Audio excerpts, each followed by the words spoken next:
এখন আজকে আমি রান্না করছি ফ্রাইড রাইস। প্রথমে আমি দিয়ে দিব আদা বাটা,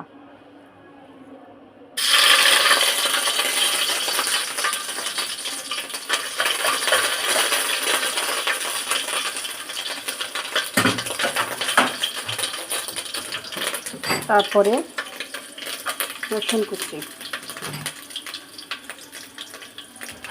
তারপর দিয়ে দিলাম রসুন কুচি, তারপর দিয়ে দিলাম টমেটো সস, চিলি সস, তারপর দিয়ে দিলাম এখানে ভেজে রাখা চিকেন ফ্রাই, এর উপর দিয়ে দিলাম কাঁচামরিচ, টমেটো, লবণ, টেস্টিং সল্ট।